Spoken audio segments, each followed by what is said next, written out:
Yes, thank you, Aubrey, for humoring me for the third year in a row. In the first year, I actually spoke about what is now the doctoral work. Last year, I talked a little bit more about crypto things, and today I'm back talking about the outcome of my doctoral work. So I've heard like all the other speakers so far were actually people in the industry, so it's great that I might be the first academic. And I think also all the other speakers talked about more how we modulate aging. Whereas my talk is going to be a bit more about how we could measure aging with lipids. And yeah, I'm Max. I'm finished up my PhD in Singapore. First, I want to tell you a little bit some facts about lipids, because when most people think about lipids, they think very narrowly, right? They think like fatty acids. They think maybe about cholesterol, and that's where it stops for most people, but I think also doctors. So lipids are like generally very hydrophobic of nature, right? It's like the things that are not really solving in water. But what most people don't know is there are like more than 30,000 lipids currently out there measured. We actually don't know how many really exist. Some of my estimates reach up to 2 to 4 million. So it's like this huge space. And then what always like freaks me sometimes a little bit out, if you read like a paper and there just goes an arrow away and says lipid metabolism, and that doesn't actually tell you too much. Because like lipids are more than cholesterol and fatty acids. For example, your steroid hormones like testosterone, estrogen are lipids, cannabinoids, THC are lipids, and ceramides, fingolipids, phospholipids. It's like this huge class of compounds that are out there that we need to study more. And I think it's also funny that they used to be way more studied when people were looking really into membranes, but then time went on and people ignored them a little bit and they jumped on the next hot thing like proteomics and whatnot. But I think now slowly lipids coming back, so that's good. So it's like an understudied class of molecules. They're very important for your structure and stability. And I think always they're so crucial. Without them, we wouldn't have multicellular life, right? I mean, they form your lipid bilayer. And in a way, like with countries, you need a strong border. And like this lipid bilayer is this border of the cell. And I think if this is like maintained well, probably it really is important for health. Then they do like a lot of signaling. I mentioned hormones earlier, like testosterone and whatnot. They play various roles in health and disease. Then obviously the most common thing that we know about lipids is energy storage, right, and fat. So when it wiggles, that's like all your lipids.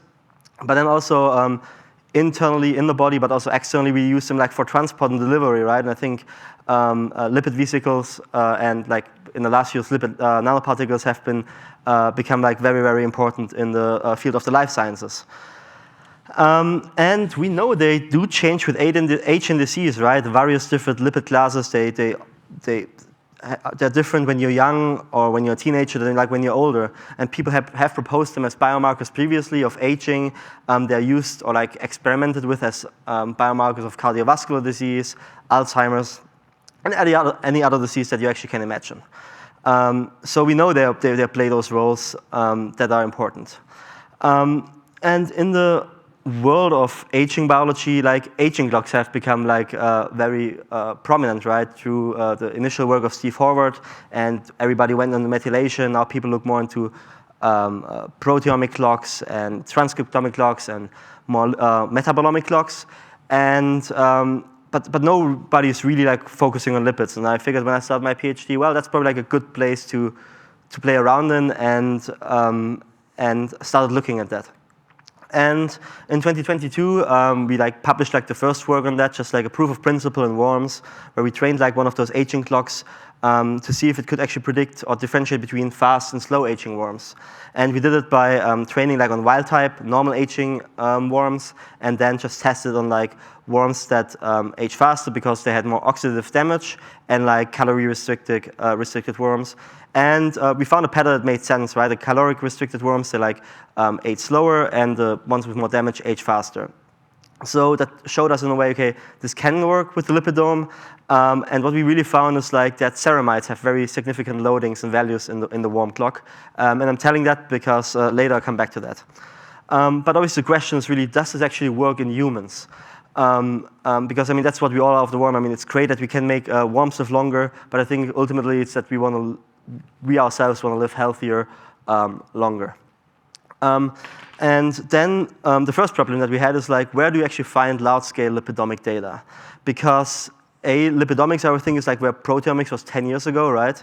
So a lot of those data is like not standardized yet. Different labs measure different things. And all like your favorite aging cohorts that people currently use, like for developing clocks, like Framing and Hart study or Enhanced, they don't have like those high-resolution lipidomic data yet. So luckily, we found this cohort of pancreatic cancer people. And first, I was a little bit skeptical and thought, well, maybe this disease will just overshadow like everything in the aging process. But at the same time, what is good that you have like super high mortality in this data set, because pancreatic cancer is like just a very bad disease. And the cool thing was about that data is that why it was limited was like only like 900 samples. The quality was super high because the original idea of that study that is linked here, the 3 different lipidomics labs wanted to know how good are we actually at measuring different lipids, right? So they in a way ran those lipid samples in 3 different laboratories in Australia and Singapore and in Switzerland, and just then compared them. So the data is like very, very thorough and very, very stable, which is nice. And like I said, it's like a pancreatic ductal adenocarcinoma data set with like 600 people with cancer and 300 without. And the good thing is with the high mortality is that you actually can now build aging clocks based on mortality, right? You're not just putting them against chronological age, but actually look at the how like the behavior or like what you can learn about death and mortality from it. Also the good thing is that we started with cancer, that like for PDAC, like earlier diagnostics and limited treatments are really not, limited treatments are only available. It's like very deadly. So we built one of those clocks. We only trained it on the cancer people, and then just thought, okay, can you actually predict other states of humans with it, right? Like healthy, and they also had a few pancreatitis people in there. And what we find, yes, you can. Given that we only train on severely diseased people, we still can see that like cancer people are like roughly 8 years older on average than healthy people, and like pancreatitis people are like roughly 3 years older than healthy people, right? So in a way that that trend makes sense, right? That like healthy, you're like your average is like at 0 at the age acceleration. Pancreatitis, which is a little bit more severe, or like which is a bad disease, your biological age is like a little bit older or more accelerated, and cancer, which is even worse, you get like further acceleration. So then we used like those lipid age acceleration measures and see, well, can it be used to predict survival on some of the cancer data that we didn't use for training? And you can see like the higher the lipid age acceleration, the faster they die, and the less the lipid age acceleration, the longer they survive. However, given that like PDAC is like a very deadly disease, there's like not that much of a difference, right? We're talking like about a couple 100 days max, months, yeah, more like days, months. There's some difference, but it's like not that extreme.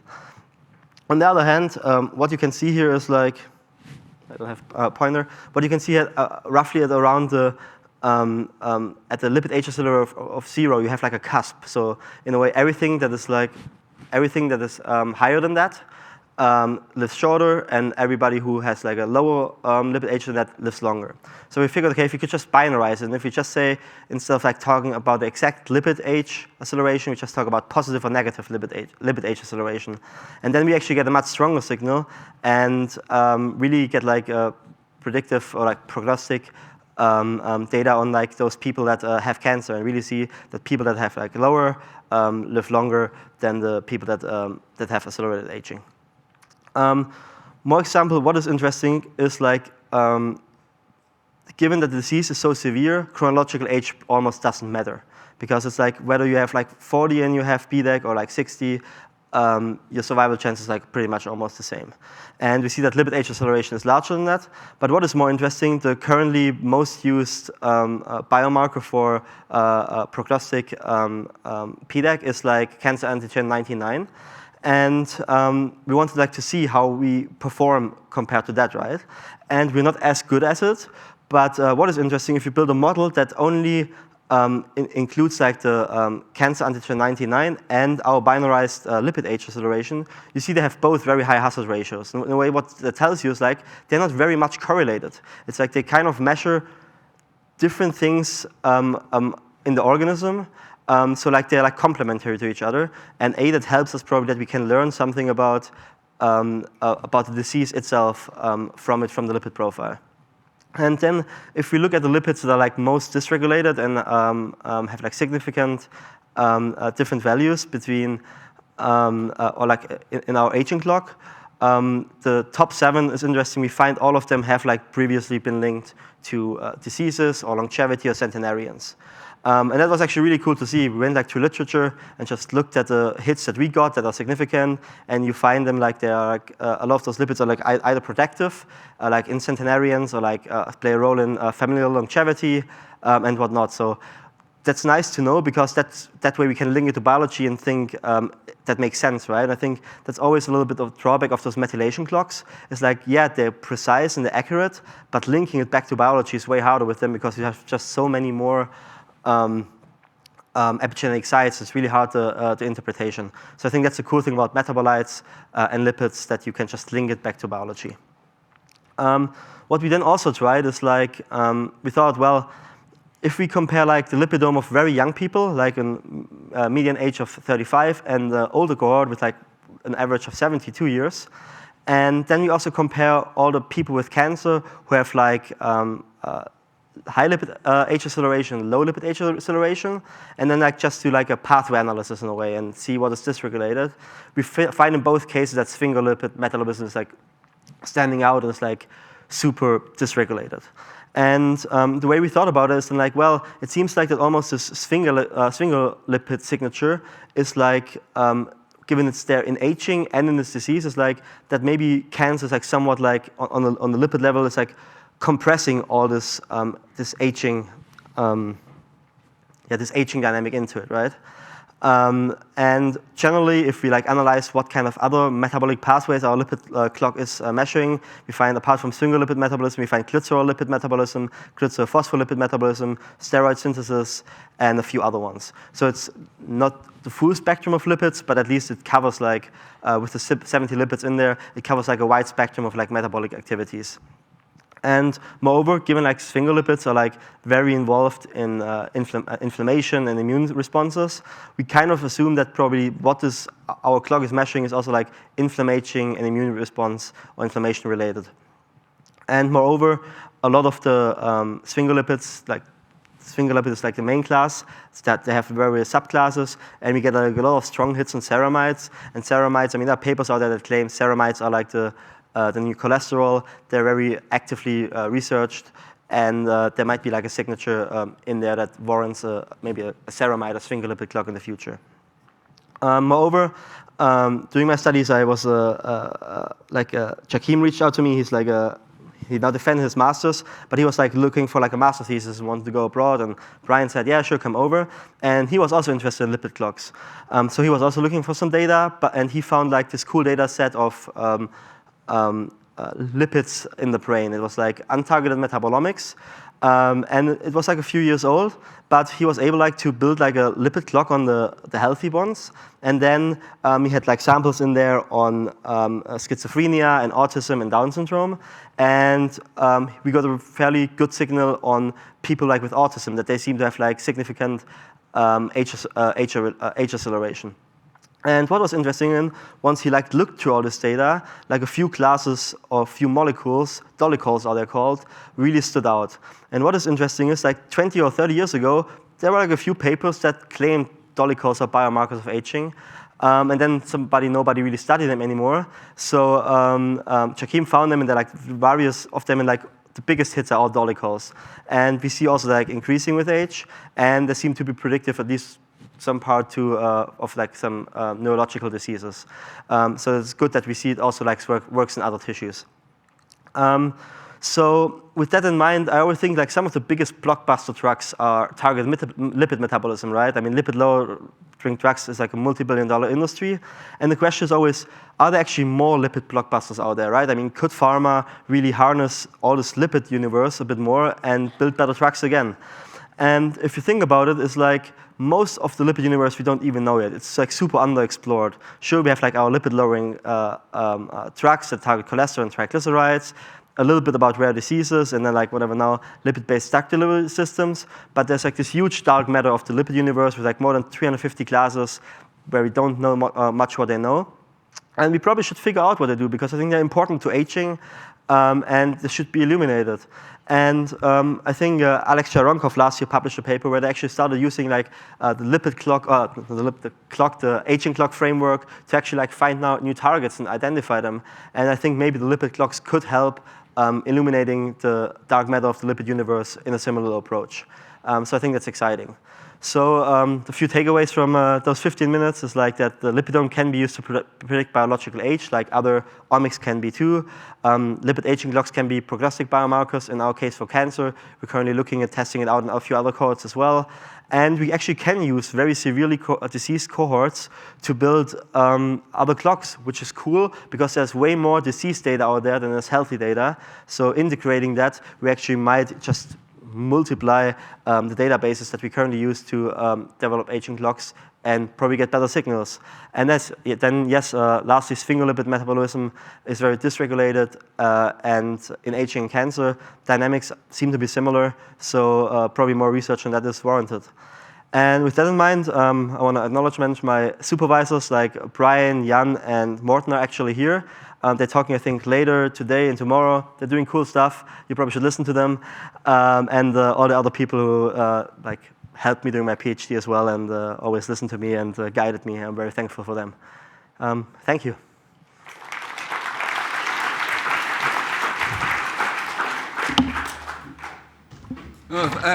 Careful. Trying to. Yeah, thank you, Max, and thank you also for your sartorial elegance, which never fails to disappoint. Never disappoints. I want to actually, since there are some quite a few students in the audience, I want to highlight something that Max said towards the end of his remarks just then, which was the use of the word dark matter. I think it's an absolutely excellent phrase. Dark matter is terribly unfashionable in biology. And that's a very bad thing. My first wife, who actually tragically died of lung cancer a couple of weeks ago,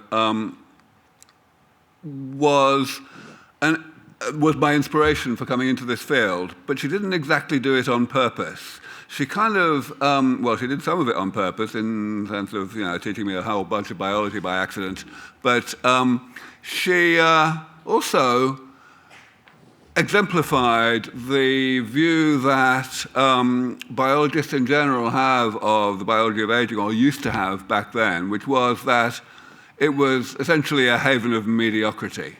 And the way she would describe it was actually, and the way that most biologists would describe the biology of aging back then, was that it was descriptive.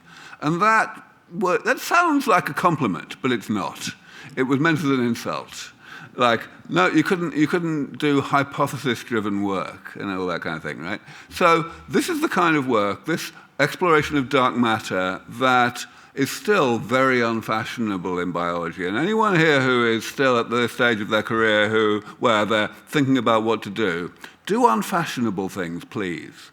Because that's the way you're going to actually make a difference. If you just do what's fashionable, then you may get lots of high-profile papers, but that's all you'll get, and it's not worth it.